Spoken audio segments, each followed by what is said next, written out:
So, mag-iisip pa ba tayo o pag-iisipan mo pa ba sa mga ganitong klaseng dragon fruit post o pins concrete post, or sa mga ganitong klaseng molder natin? Kitang-kita nyo naman, di ba? Kung gaano ka galing sa kulay at hugis pa lang ng ating dragon fruit post at pins concrete post, makikita mo na ang quality.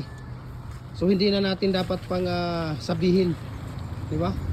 Ayan o, tingnan ninyo, sa kulay pa lang at hugis, ramdam mo na talaga kung anong klase at anong quality ang mayroon tayo dito sa dragon fruit post at pins concrete post natin, di ba? Ayan o, tingnan ninyo. O ayan o, di ba? Napakagaling.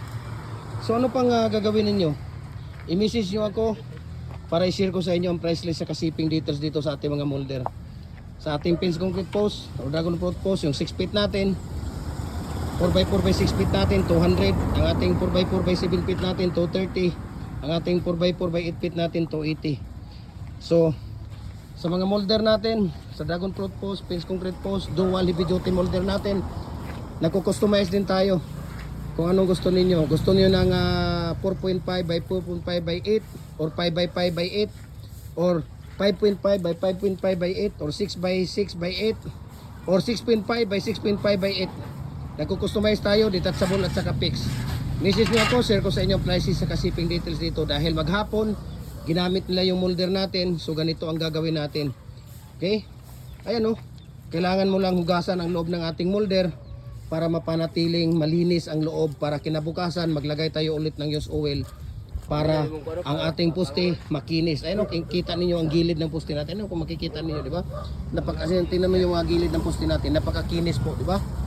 Kaya i-follow niyo yung Facebook page natin kung gusto niyo yung tawag dito, yung ratio, tips at mixing sa paggawa ng ating dragon fruit post o pins concrete post, hollow blocks, decorative, lover, muhon, RCPC pipe culvert natin. Kung hindi niyo alam ang ratio at tip, ang technique, i-follow niyo at manood kayo. Jim Hardware, ang Kukulamber Concrete Products, Kanituan Brands. Jim Hardware, ang Kukulamber Concrete Products, Banulang Brands. Triple A and F Kukulamber. Ang ating personal Facebook account, Felix Tan Pagikan Jr. Ang ating Instagram, Felix_Pagikan 2000. At saka yung ating personal Facebook account, Felix Tan Pagikan Jr. At saka yung ating TikTok account at Jim Hardware Cagayan de Oro or Felix Tan Pagikan Jr. para updated po kayo sa lahat ng ating mga concrete products. Okay, mabuhay and God bless po.